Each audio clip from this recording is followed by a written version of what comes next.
Bed. Love. Bed. Bed. Love. Beyond. Bed, love, beyond. Bed, love, beyond. Welcome to Bed Love Beyond, the podcast for the hopeful and the hater in us to discuss sex, love, relationships, and whatever's clever with like-minded people like you who are also in limbo with love like us. I'm April. I'm Jennifer. And today we are on episode 127, and this is an intimate hangout session with Josh Shea, and it's about porn addiction. Welcome, Josh. Welcome to the show. Thank you so much for having me today. I appreciate it. No, we appreciate it. This is definitely an interesting topic. I mean, I guess it's also interesting that two females are covering it, but, you know, that will definitely get some people listening that, you know, may not have listened otherwise. But, would you like to tell us about yourself? Sure. And I will tell you, actually, before I get into my own story, that females are the fastest growing category of porn addicts right now. So this is probably a good topic for you. Like I said, my name is Josh Shea. I was a porn addict for roughly 20 years. I discovered porn when I was 11, 12 years old, or at least hardcore pornography when I was that old. I was hooked day one. First time I ever saw it, I knew that I'd found something special, and it became a crutch in my life, despite being one of those kids who was an overachiever, and I was also an overachiever in my professional life. Despite the fact that I was able to get married, had a few kids, I built one of Northern New England's largest magazines. I was a co-founder of one of Northern New England's largest film festivals. I served on my city council. I could never quite get away from this porn addiction. In 2013, when my businesses started cracking, when things started failing, I made a horrible decision to pull myself off of my bipolar medication. And essentially, the result of that was not the increased energy and having a few extra hours a day to try to save things. What I ended up doing was leaning on pornography and leaning on alcohol, which I do also have a problem with, even more than I ever had before. I went from the ongoing stages of porn addiction and alcoholism to the critical stages. And one day in early 2014, I got a knock at the door, and it was the Maine State Police, and they said that I had talked to a teenager in a chat room who I didn't recognize was a teenager at the time, although that's no excuse. I ended up going to jail for 6 months. Wow. Prior to going to jail, between the time that I was arrested and sentenced was 22 months. During that time, I went to an inpatient rehab for 10 weeks for alcoholism, an inpatient rehab 8 weeks for sex and porn addiction, and I also spent hundreds of hours in therapy here in Maine. I read as much as I could about it. And then, you know, ironically, the person who reported for jail in early 2016 was the healthiest version of me that I ever was. So when I was sitting there in my pod after a couple days, I said, I'm going to try to do something about this. So instead of learning to play cards and watching every superhero movie ever made, I wrote a book about it, and now I'm out there trying to spread knowledge and education about porn addiction, because I truly believe it may be one of the next major health care crises if we don't deal with it. Okay. How old were you when you first realized that you had a serious problem? Or was it not till the knock on the door? Well, you know, it's one of those things where I always recognized I had a drinking problem. Mm-hmm. And all of my other problems in life, including the fact I knew I looked at a little too much pornography, or at least more than the average person probably did, I attributed that to the alcoholism. When I started getting estranged a little bit from my wife and kids, I attributed that to the alcoholism. So it was one of those things where until I was actually in my first rehab for alcoholism, I didn't really look at the other parts of my life that were broken, which is ironic because while I was arrested for talking to a teenager in a chat room, I blamed that on the alcohol, not on the porn addiction. Mm-hmm.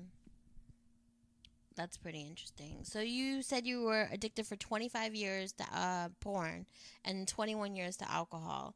Yeah. What would you say is like a warning sign? Like, 'cause, I mean, most people assume that most men and women like browse at porn or look at porn. I mean, I can remember being in relationships and coming home and my boyfriend was like watching porn and I was just like, you watch just like cartoons, like, and I don't necessarily know that he like got off on it, but you know, I was just like, it didn't bother me too much, but I did find it like interesting, but I don't know, like, when I was reading your story, I was like, when does it become an addiction? Addiction is addiction. Addiction is addiction.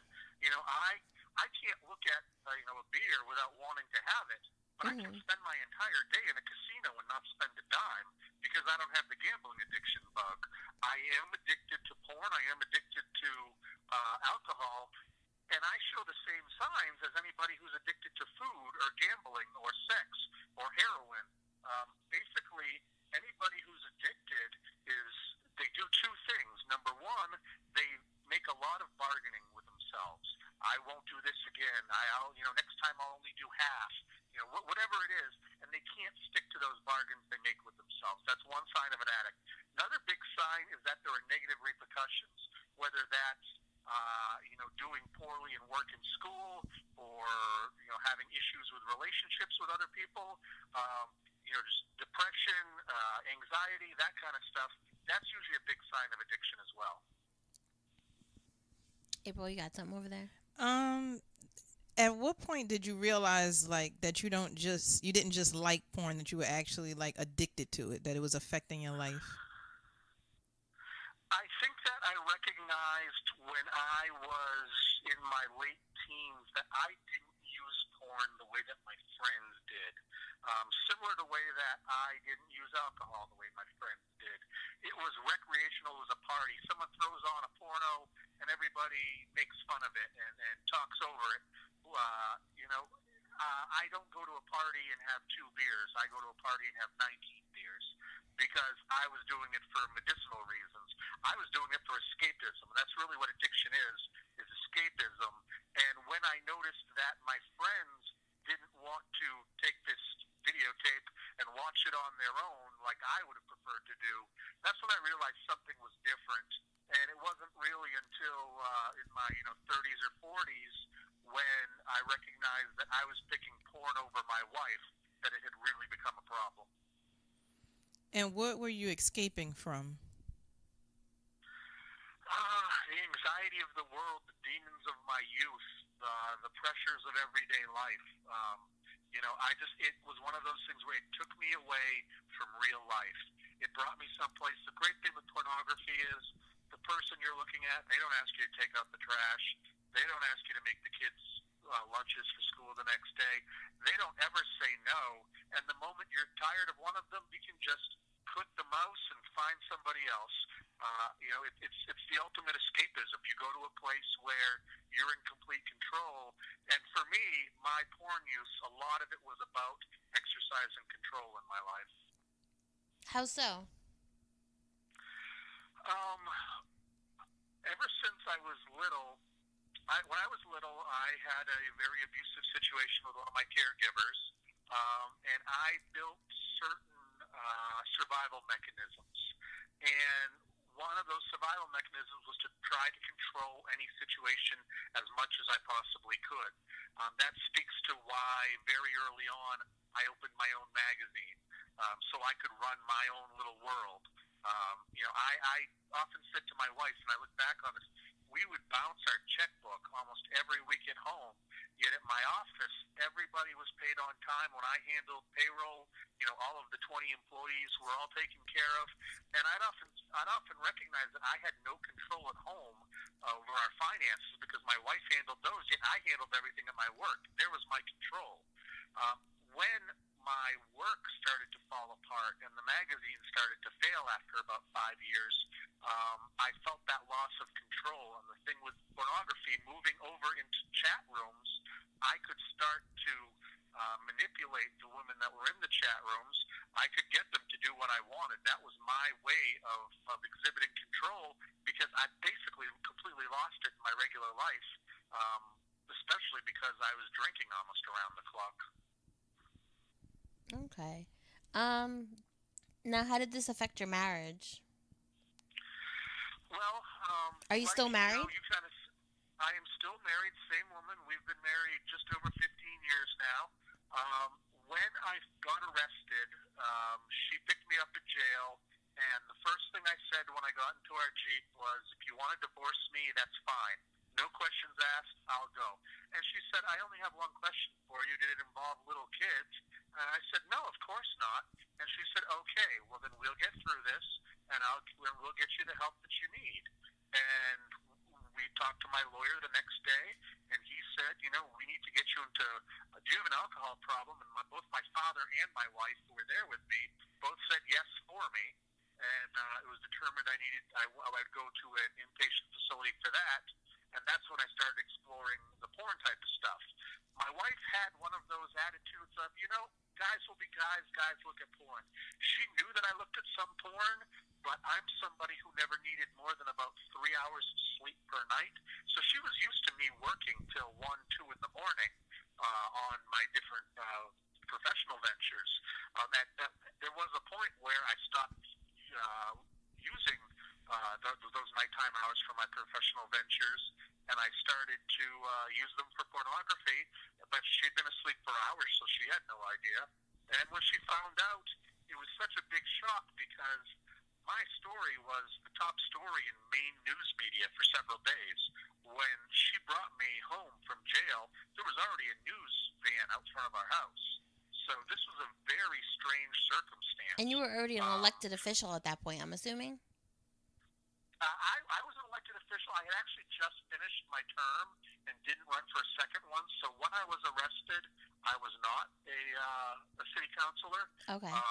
But the headline in the newspaper, front page, 6 columns, said, former councilor arrested on porn charge.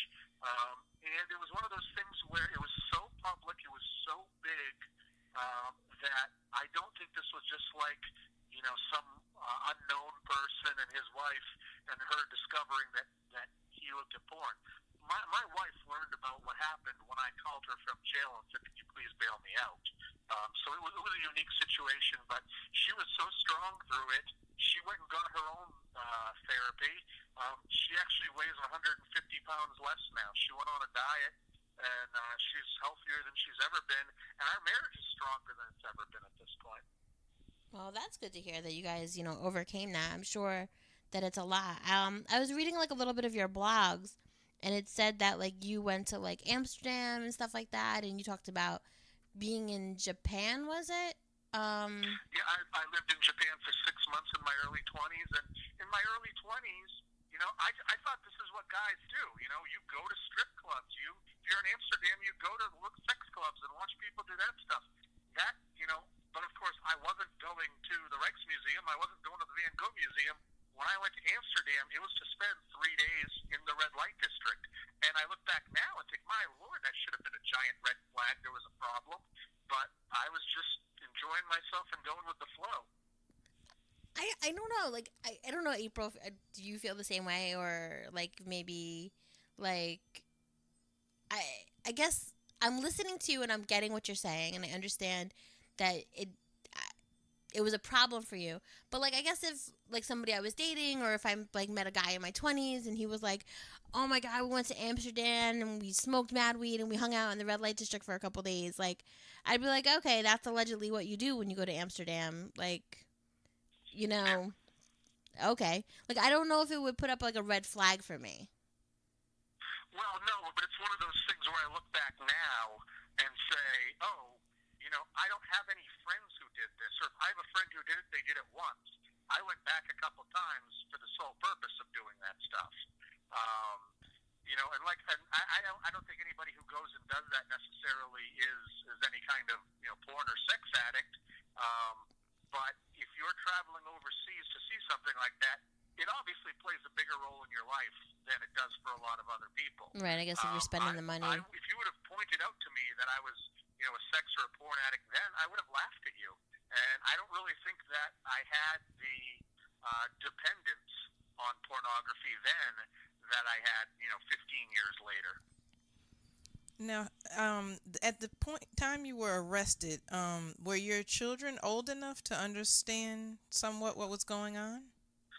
Yeah, Yeah, unfortunately they were. My daughter was 14 at the time, which sucks because I was 2 weeks away from taking her out to Coachella, and we had to cancel that trip. And my son would have been 9 years old. With my daughter, she didn't want to go back to school because she was afraid she'd be embarrassed. So we worked out a deal where she finished the school year at home and then went back to school the following fall when, everybody had kind of forgotten about what happened among our friend group. And my son, he was thankfully young enough that nobody ever brought it up to him. So you and your wife, you mean nobody like outside the house, or? Well, what we had to do, with my kids, I mean, we kept it, age appropriate and very simple. I looked at some. I told them I looked at some pictures that you're not allowed to look at, and like somebody who does something they're not supposed to do, I'm going to be punished. We don't know what's going to happen exactly right now, and because Daddy has that magazine, and because Daddy runs the film festival, a lot of people are interested in what's happening. So you might hear from other people things about this, but if you have any questions, just come ask me. And that was appropriate. My daughter never really was interested in learning any details. That worked for my son.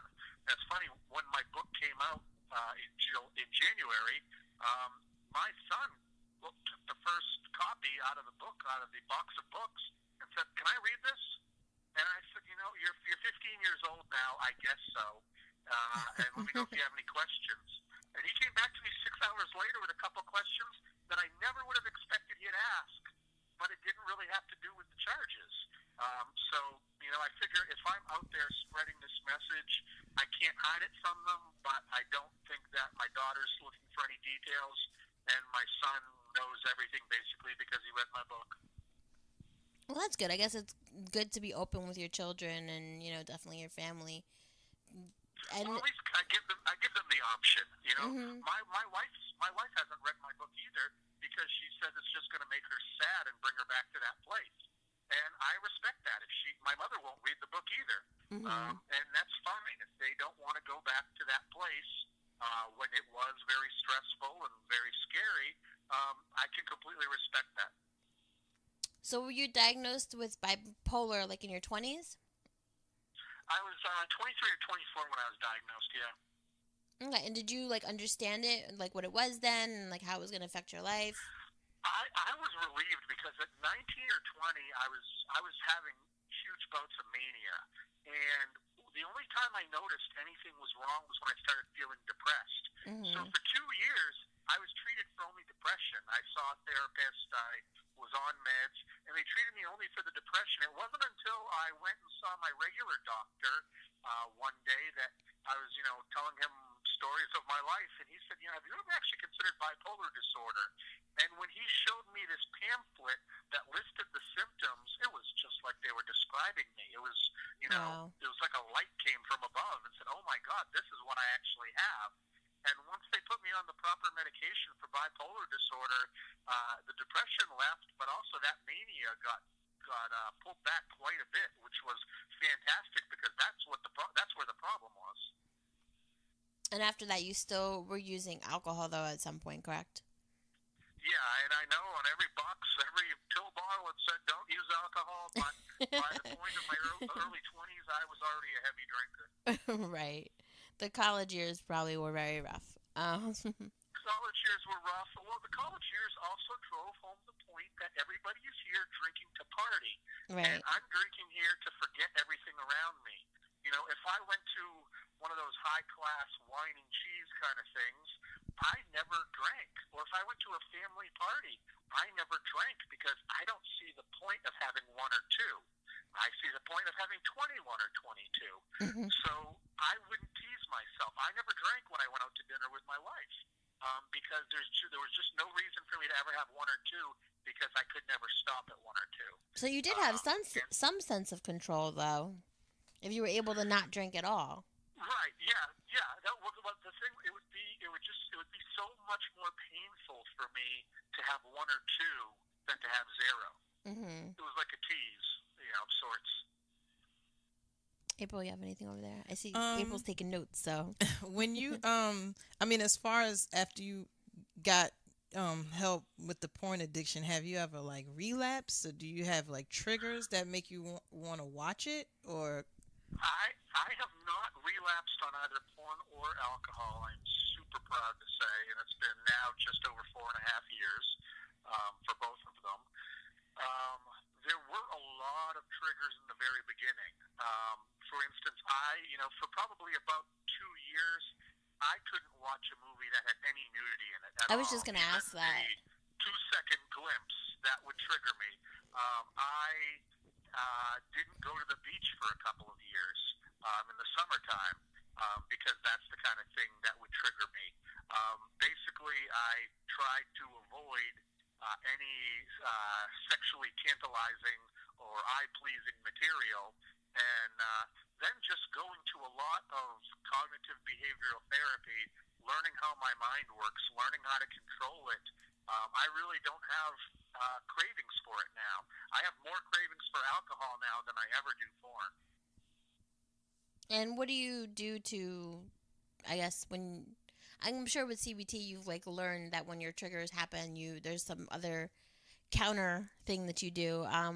What are some of the things that you do to kind of, avoid the triggers? The best advice I ever heard, and this works for any addiction that you have, is get up and go sit over there.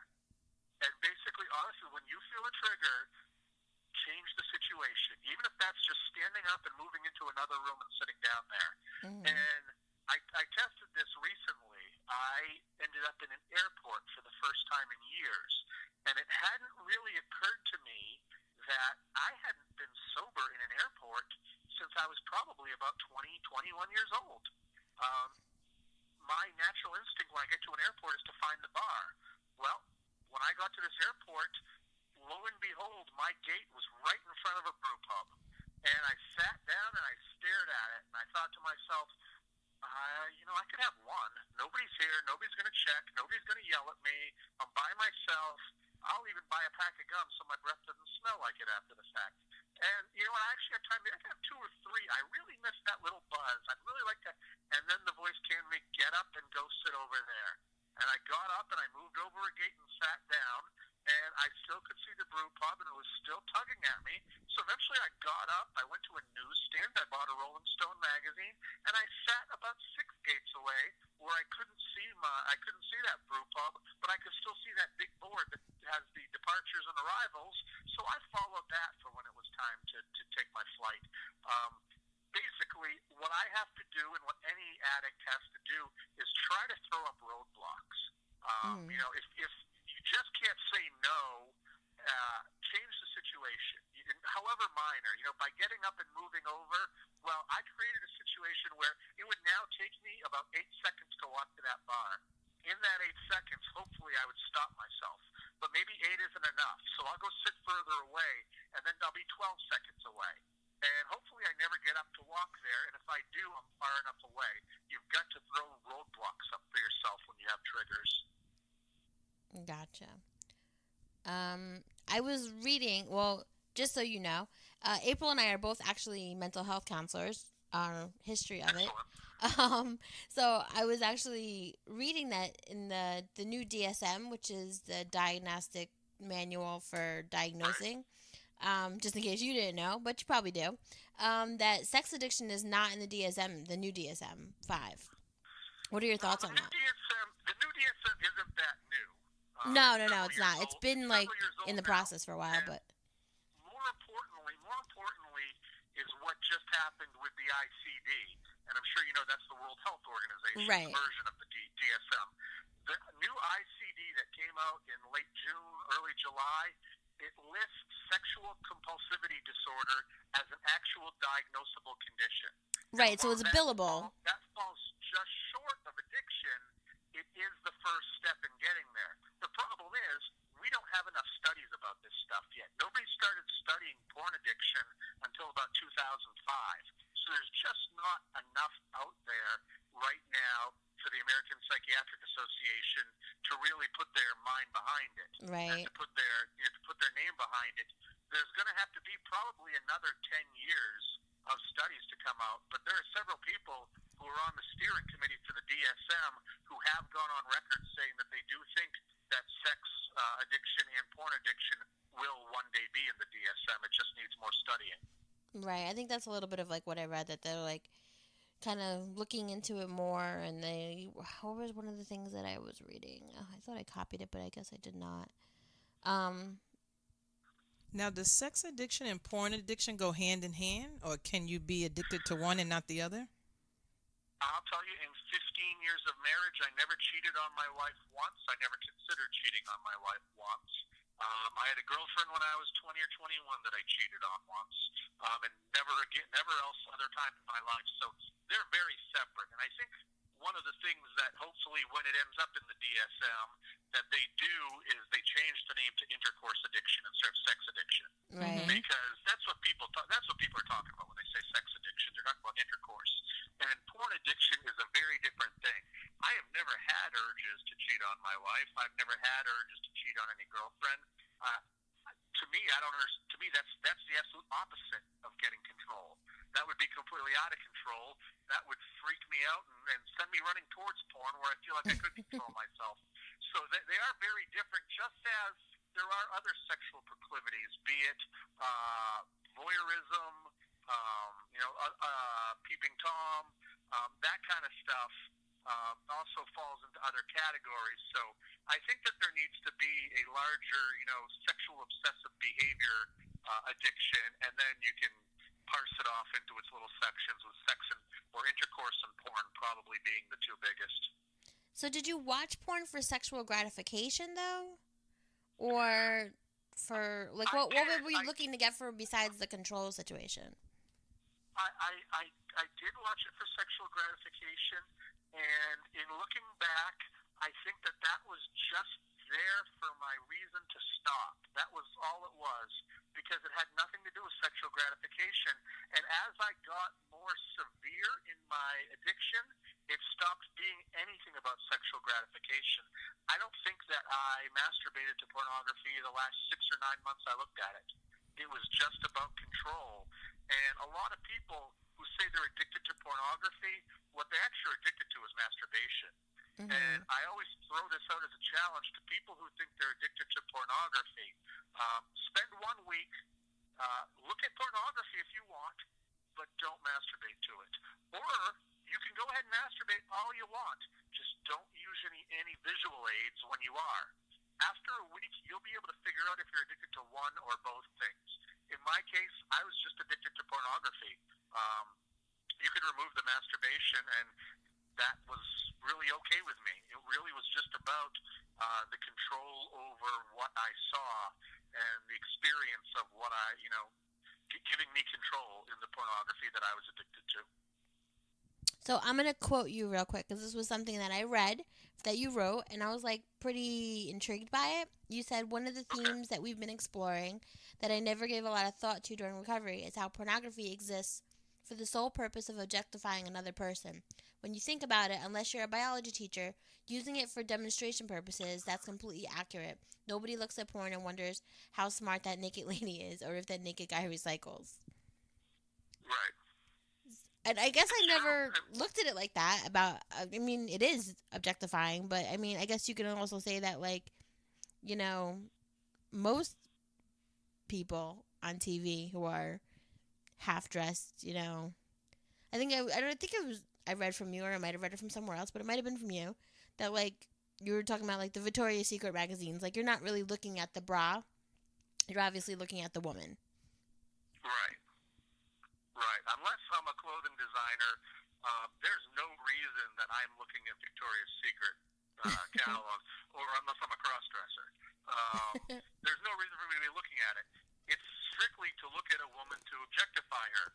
Now, I think there are all kinds of objectification, and I'm not saying that that's not natural, and sometimes that may even be good. It's people who allow themselves to be objectified make plenty of money. I'm just saying that let's be honest about why we look at pornography. It is to objectify. David Duchovny has one of the best quotes I've ever seen, and he said that he loved nudity in movies, and the one thing people never recognized was all nudity is gratuitous. You never need to have nudity in a film. He loved it, but he said that in being on sets and being in movies, he never saw why it actually had to be there. You can make a movie without nudity, and that's absolutely true. And it's all nudity is gratuitous. Has he ever been naked in a film, I wonder? I have no idea. He probably showed his butt in Californication.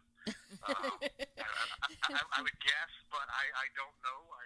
I don't. I was going to say, because that sounds like a little hypocritical then, but I mean. Well, it's even more hypocritical. He was a sex addict, or he is a sex addict. Oh. That's what broke up his marriage. But it's very true, and I'm not taking a stand that we should end pornography, because in that piece you read, I make it clear I don't think that trying to fight the porn industry is an exercise. I think it's an exercise in futility. But let's admit what we're doing when we're looking at pornography. We're objectifying other people, and if you're cool with that, that's cool. I was cool with it for many, many years. I never thought of it that way, though. I now have a daughter that's 19 years old, and it kills me to think of anybody objectifying her the way that I objectified 19-year-olds back when I was looking at pornography. So, it's one of those things where all I'm trying to do is spread education, spread ideas. It's up to the people to make their own mind up. I think that there's not enough information about pornography or pornography addiction specifically out there, and in a universe where we're all carrying around an infinite amount of porn on us at all times because we have our phones with us, that Right. people need to be slightly more educated than they are about the dangers of porn addiction. Now, what was your conversation like? Because you said your father was present when you entered the program after you were arrested. What was your conversation like with your dad about the situation? Well, the first conversation I had with my parents was actually about 2 hours after I was arrested. And I went over to their house, and my father knows everybody in town. He was an elementary school teacher for 40 years, so he knows everybody in town. And the first thing I said was, Dad, do you know a good lawyer? And a friend of his who was a criminal attorney, he said, yeah, let me give him a call. Then my parents sat down, and they gave me the phone, and I talked to the guy for a couple minutes. And he said, you tell nobody except your wife anything. And he said, because, anything could be used against you. Don't tell anybody anything. Tell them you have a story to tell, or it'll come out in due time. So I actually was kind of told not to say anything to my father or my mother. All I said to them was that, this is all going to be worked out. One day this will all be over, and I have a feeling this is going to be okay. And I didn't know any of that to be true. I just know that my parents freak out at stuff very easily. So I basically told them everything was going to be okay, and I just reiterated that many times. When we actually went to the lawyers the next day, my mother didn't go, and my father did. I'm much more direct with my father. One of the first things the lawyer asked was, is this going to be a litigation game, or is this going to be a sentencing game? And I knew they had me. Whether or not I knew that the girl was a teenager really didn't matter. I knew that they had me. So I told him it's going to be a sentencing game. We can't litigate this. They have the proof. And I say that I'm responsible because I let my mental health go. I allowed myself to stop taking my bipolar medication, and it had horrible effect on myself. So I take full responsibility for what happened. I don't blame anybody else. I try not to make excuses. I try not to minimize. This was my deal. And, I said to the lawyer that day, we are going to do a sentencing game because they have me. And I looked at my wife and my father, and I said, I'm sorry. I shouldn't have done this. I got sick. I don't know what to do next. And it was about 10 minutes later that we decided I'd go to alcohol rehab. And when you went like in front of the judge for sentencing, did your mental health come into play with the sentencing? Yes, it did. Everything that I did, one of the things that my lawyer said early on is that we're going to try to get you in front of a lot of mental health people. We want to build a case to show that you were sick, that you didn't take care of yourself, and this was the outcome. I had never been arrested. I'd never received more than a parking ticket in my life up to that point. He said that we want to present a case saying that you're one of the pillars of the community and you made a very bad error, and hopefully we get a judgment that is less harsh than it might be. And so every time, he let them know I went to 2 different rehabs. He let them know the hundreds of hours of therapy I had. 2 of my therapists actually testified for me at my sentencing, and several people who I'd worked with at rehabs or elsewhere sent letters. And when I was finally able to get in front of the judge, I took responsibility for what I did, and then I listed how it would not happen again and how I'd improved up to that point. So we gave the best possible presentation to the judge that we could have, considering the resources that we had. Do you think if you didn't get caught that you would have stopped? I think if I hadn't got caught, I probably would be dead by now. Wow, that's deep. Something was going to get me. I was at a point where I was drinking probably 12 hours a day, and that included driving drunk. My businesses were absolutely falling apart. There was probably 3 months left to go on that magazine. My business partners had started leaving me. I was sleeping about 3 hours a night at most. I had already had one suicide attempt several months earlier. I don't think that I could. If the porn hadn't got me, the drinking would have, or the depression would have, or the anxiety would have. Something was going to get me if I didn't get help. And what's ironic is that I don't know that I could have got help any other way than having the police show up.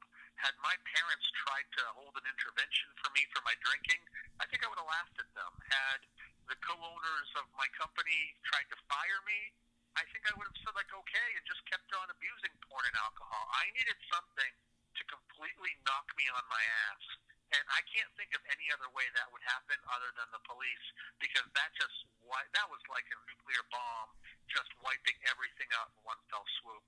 Now, during the time where you were holding counsel in the state of Maine, did any of this, did your drinking or the porn addiction, affect that at all, or you were just able to kind of, maintain it well? Well, I kind of built this, I don't want to say character, but I kind of built this personality up that was loud and brash and grandiose. I had a lot of charisma. I was just kind of the eccentric guy who ran the magazine. So when I was in public, people just expected me to kind of be out there. And when it came to, the business people, when we'd be at, different events, everybody's drinking. It's socially acceptable. It's socially expected. So I could have 5-6 beers, at the different Chamber of Commerce events or whatnot.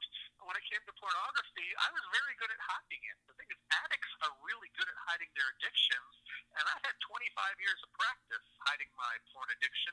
So when that hit the newspapers, I think that's what really shocked the hell out of people. They couldn't believe that I was the guy who got arrested, that I was the guy who was caught for something like this, because I gave absolutely no indication that anything like this was going on. Now, did you have any conversations at home with your wife? Was she encouraging you to slow down drinking, or? And that's the thing, is that I think that my alcohol was a good smoke screen for my porn use, because I didn't even really try to hide the alcohol, and that resulted in a lot of arguments with my wife. She would get, absolutely, livid when I would drive after having a couple beers or whatever I was having. She always wanted me to call her to come pick me up, and I didn't always do that. And, when I started a six-pack at home, and I finished it, and I'd ask her to go buy me more. She'd get angry doing that. But she'd do it because she knew if she didn't go, I would get in the car and go do it. So the drinking did cause a lot of issues between us. And in the week between, it was about 10 days between when I was arrested and when I reported to my rehab. I can tell you, I tried to taper off those 10 days, but I drank quite a bit those 10 days. The last drink I ever had was about 5 minutes before entering rehab. I drank right up until the very end, and since then, April 1st, 2014, I have not had a drink since. Well, that is an accomplishment, and I'm sure it's very hard. I think a lot of people with addiction don't understand how hard it is. I mean, I've seen people with addiction, I can tell you how to make it hard. I've found a way for people to understand how tough addiction is.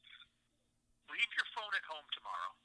Whether you go to work, you go to school, wherever you go, leave your phone at home tomorrow. You don't know who are liking your pictures. You don't know who's making little comments. You don't know who are texting you. You're going to feel that sting. You're going to feel that draw. And that draw is a lot worse for some people because we are a nation of people addicted to their phones and addicted to the little, it's like hitting the little feeder bar, for the rat that wants the pellet.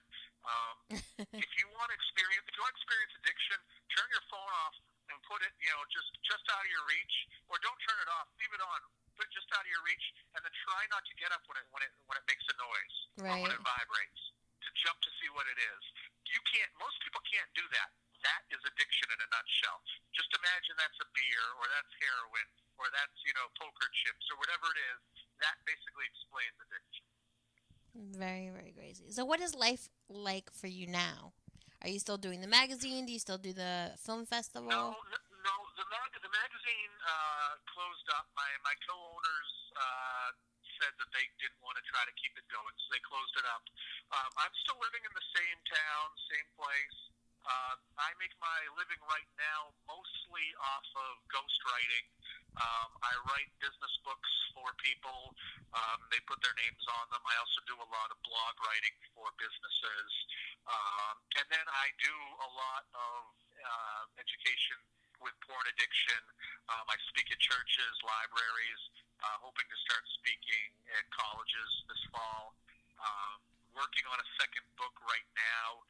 I'm hoping that, someday down the road there might be, a few dollars in this for me so I can spend my full time working on this because I titled my first book, The Addiction Nobody Will Talk About, and it really is. The statistics are just, mind-numbing how many people are looking at addiction and how many people believe they have problems.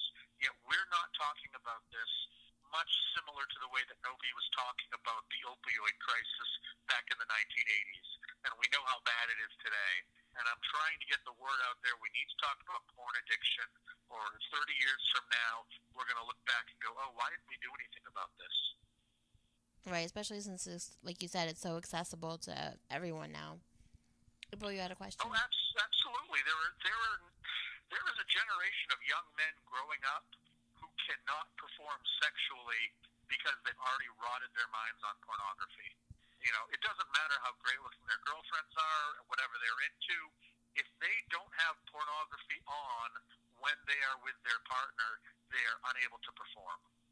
It's called porn-induced erectile dysfunction. 10 years ago, nobody had ever heard the term. And now it's something that my personal therapist said she sees 2 or 3 guys every week who have it. And more guys are showing up to therapists who with this problem because they've hardwired their brain to this point that they cannot actually have an orgasm without pornography being on. Wow. While you were, how did jail change you or affect you? And did you meet other men in jail who were in there for the same thing? There was nobody who was there for the type of porn charge I had. There were some people. You got to remember, I went to jail, not prison. In Maine, if you're sentenced to less than 9 months, you do it in a county jail, not in a state prison. So most of the people who I was sitting with, they were there on bail violation, or not bail violations, but probation violations. Most of them were drug addicts or were there for domestic abuse. And what was interesting to me, and one of the things that really pushed me to write my book, was that they all knew who I was because the newspaper ran a big story on me the day that I went off to jail, and everybody in jail reads the paper. So they knew who I was.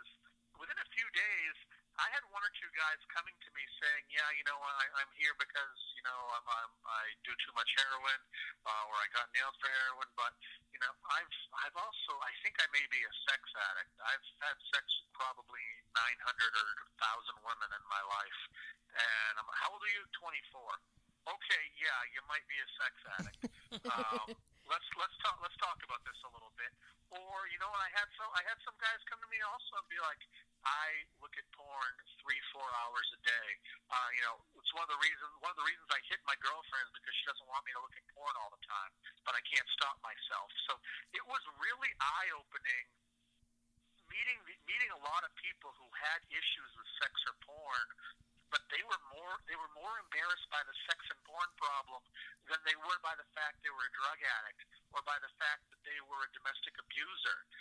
They came to me with their tail between their legs to talk about sex or porn when they would share plenty of stories about the other stuff with people. And that was really, really eye-opening to me, because it's one of those things where if you look at statistics, right now, 1 out of every 3 men under the age of 35 believes that they have a problem with pornography. And that seems absurd. But 1 out of 3 men under 35. Now, if you extrapolate that with us doing nothing about it, another decade and a half, that's going to be 1 out of 3 men under the age of 50 who have a porn addiction problem. And with the way that things are growing, it's going to be closer to 1 in 2. So you tell me what this world looks like come the year 2040, 2045, when half the men have porn addiction issues and a quarter of the women have porn addiction issues. We're not going to be a healthy society unless we start taking care of this. Now, what are some of the things you see with females that are addicted to porn? Is it similar, usually similar to the male situation, like the beginnings of it or the warning signs? Yeah, the very early part is pretty much the same. What we found is that women tend to carry more shame and more guilt with themselves than men do, or at least they report it. The other thing with women is that they actually act out or take it to the next level, take it to an actual sexual level, 80% more than men. And there are different theories on that, from women are looking for romance and you can't get it in porn, so they venture out to try to find the real thing. There's also, there's the idea that any woman can get laid anytime they want just by showing up to a bar, and you'll find a partner easy enough. I don't know which one is the case, but statistics show that women do actually take it to the next level far more than men. Right now, it's thought about between 1 in 5 and 1 in 6 women under the age of 35 are addicted to porn. Wow. Who knew? And they hide it because, as much as there are so few resources for men, there are even fewer for women. In the state of Maine, there are probably, today in the state of Maine, there are probably 50 or 60 different Alcoholics Anonymous meetings I could find and go to. In the entire state, there are only 5 Sex Addicts Anonymous meetings in an entire week. There's no way I could hit them all because they're more than 250 miles spread apart. And of those meetings, 0 are for women. So if there's a woman who wants help in the state of Maine and is looking for a fellowship of people, the way that there are certain AA groups that are just women, she's not going to find it around here.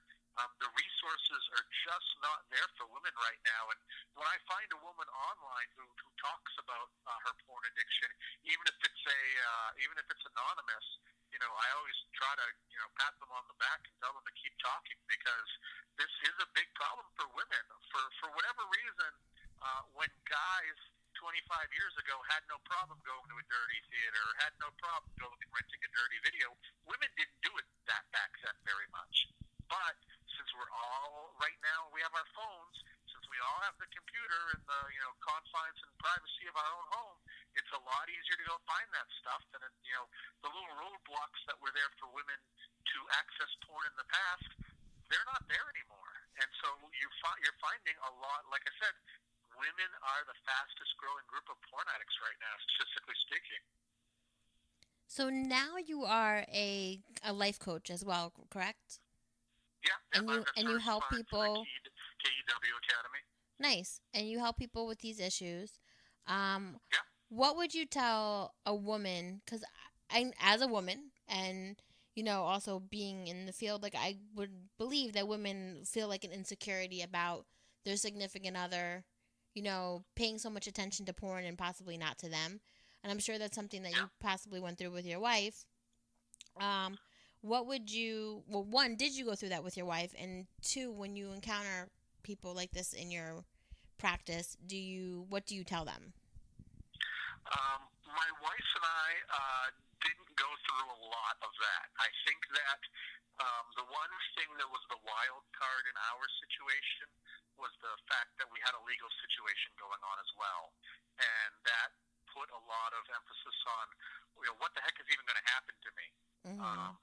We spent almost 2 years after I was arrested, before I was sentenced, not knowing what was going to happen to me, not knowing if I was going to go to jail for 3 days or go to prison for 33 years. We had no idea. So that added a different layer from a lot of people. I'll tell you, about half of the people who I actually deal with in my coaching and support for porn addiction practice, about half of them are female girlfriends or wives of addicts. Mm-hmm. And my next book that I'm working on with a therapist out of California is designed specifically for the wives and girlfriends of addicts, because they take it so hard. They go through this thing called betrayal trauma. And it is a lot like losing a child or losing a partner. Basically, they find themselves in a situation they thought they would never be there. They thought they knew this person. They start questioning everything that's happened. How much of their life was a lie? Was this just porn? There was also sex with other people. It hits them like a ton of bricks. And in a lot of cases, if they stay with their partner, it takes them years to rebuild those bridges. And with my wife, we kind of handled all of it at the same time. She recognized that she had her own issues with mental health, and she got help concurrently. And I know she worked through a lot of that with her therapist. And I always told her, I'm a completely open book. Whatever you want to know, just ask me that way, because I really don't think that, it's good to hide anything. And I told her that, I would reveal whatever you want to hear from me. And if you want to do it just you and I, that's cool. If you want to do it with a therapist in the room who can kind of navigate us, that's cool. Ask me whatever you want. She had a couple questions here and there along the way, but I actually, I didn't have it nearly as bad as a lot of the couples who I counsel. Okay. Do you have anything else, April? Nope. All my questions are done. I was like, all my questions. So where can people reach out to you and tell us about your book? Where can we find your book? Yeah, the book is called The Addiction Nobody Will Talk About: How I Let My Pornography Addiction Hurt People and Destroy Relationships. It's not a self-help book. It's not full of statistics. It's really just my story. It's the story from the day that I opened my magazine till the day that I got arrested. And it shows kind of the rise and fall of me, both as a professional person and as a porn addict. So it's a good memoir, and it's a good way to just understand that there is no stereotypical porn addict. And for any porn addict who's out there, it's a cautionary tale, because if what happened can happen to me, it can happen to anybody. You can buy the book direct through Amazon. I've also got links on my website and tons of resources on my website. That's recoveringpornaddict.com. Like I said, that's recoveringpornaddict.com. There's also a link if anybody's interested in getting help with their issue. Okay. Do you have? That was the only link you had. Do you have two websites or no? Just the one? I just send people to recoveringpornaddict.com, and then everything links from there. Okay, well, we are going to share your information on our website and on our Facebook and stuff like that. Because, like you said, this is a kind of a topic that, needs to be spoken about. It may not be. So, once maybe we'll put this out in the airwaves, then some people might have questions, and I want them to be able to get in contact with you. No, and again, thank you very much for letting me come on here. There are a lot of places that still don't want to talk about this kind of stuff, want to pretend it's not out there, want to pretend it's not a problem. And so thank you for allowing me to tell my story, share some statistics. I'm sure that there's somebody out there listening right now who there's a light bulb going on over their head, and that wouldn't happen without you giving me time. So thank you. No, absolutely, and I appreciate you sharing everything with us. Thank you for coming on. Your honesty is awesome, so... So that's it, Josh. We appreciate you coming on, and I will keep you posted about when everything, is loaded. It should come out this weekend, and I'll send you an email with all the information. Okay. Yeah, just let me know, and I will put it up right on the front page of my website. Awesome. People know to go listen to it. Thank you so much. Thanks, Josh. Have a great night. You two have a good night. Thank you. Bye-bye. Bye. I have a bad habit of hanging up on people too quick. In the middle of the vibe? Yeah. Rude ass. Bye. Bye. My boyfriend tells me all the time, he's like, you have to, count to 10 after that. I'm like, why? No time, bye. I do it to my mom, all right, bye. I say bye. I said bye. I'm good. I thought you got to buy out. I didn't know. I'm so sorry. Josh, if you're listening to this, my apologies. I'm quick with the trigger finger. That was actually really interesting. Awesome interview. It was stuff I didn't know about, and not that I didn't believe it existed. I mean, I think Brooklyn was addicted to porn.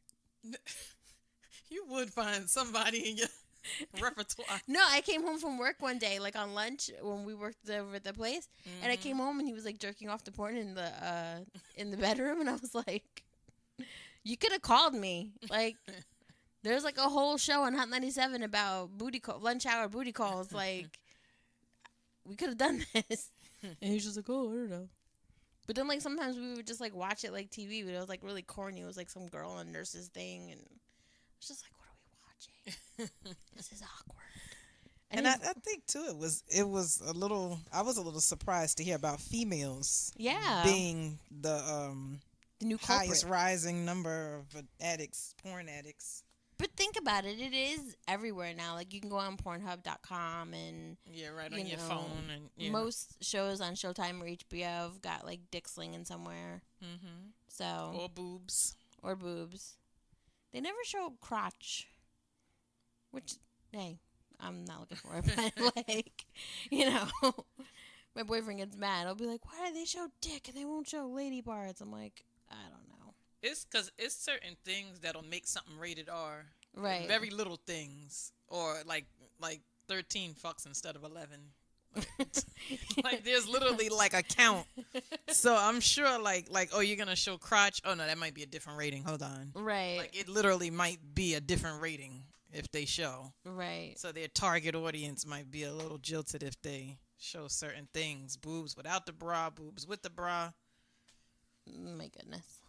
But I can see also where women don't want to come out and say, because it's women are not expected to watch that. Right. Or, because it's seen as, that was one of my questions. But he did kind of answer, because I was going to ask, does he still look at it as objectifying women? If women have agency in the pornography business, if women are producing, if demanding a salary, saying what they'll do, what they won't do, with who, how much, if it's with this one or that one. Or that's going to be a whole nother episode because April was researching this. but he did kind of answer it when he said, even if you getting paid, it doesn't make it less objectifying. Right. It's all for gratuitous. All nudity is gratuitous. Right. So, he kind of answered that yeah, I get that. They're deciding. They're calling the shots. But, you're still being objectified. You just get paid. basically. Yeah. Right. Which at least I feel like the women in the porn industry, the way they come off is like, I'm okay with getting paid for this. I enjoy it. It's like I get up and go to a job I like. There's good days, there are bad days, but in general, it's a job I like, and I get paid well. But he definitely had an interesting story. I'm glad that they were able to overcome, and they sound like him and his family were able to overcome everything. Yeah, shout out to his wife and kids and his parents, and everybody rallied around. I think that's a good thing. Like seems like he was a good communicator with his wife, so that was important in like their progress. But yeah, so I hope you guys enjoyed the episode, and if you think you may have, well, you don't have to tell us if you think you may have porn addiction, but if you have any questions about it or you want to talk about it, I did put up an article on Facebook. I'll probably post some of his stuff. I'll post his website on our Facebook. Share your thoughts, comments, stuff like that. That's pretty much it. We don't know what next week will bring, but it'll be awesome. We're everywhere you can hear podcasts, pretty much. Oh, yes. We are now on Spotify. Thank you, Spotify, for accepting us and loving us into your family. And if you guys have Spotify, you can subscribe to us there on iTunes, on Google Podcasts, on Stitcher. And Google Play. Yeah, Google Play Podcast. I don't know what it is anymore. Y'all get it. Google. Just Google. If you have an Android, you look for it on Google Play. If you have an iPhone, you look for it on the little purple podcast thingy. Yeah. If you don't like either of those and you're not going to subscribe and be part of their life, download Podbeam, because they are hosting us and they are awesome, and they have other fun podcasts on there. But we are also on Spotify, so thank you, Spotify. And we're at bedlovebeyond at Gmail. No, we're at bedlovebeyond on Instagram, Twitter, Facebook, and YouTube, and at bedlovebeyond@gmail.com if you want to write to us or you have a suggestion for a show. And I'm not going to give you the number because you guys don't use it. I'll give it 201-8628-BED. Damn, April. I've been doing this podcast for 127 episodes. Or 201-862, is it 8633? 8233, 8633. Damn. 8-bed. Look at the letters. No, bed, B-D. Get it? 8-bed. All right, so I'm Jennifer. Miss April Speaks. Peace. Till next week.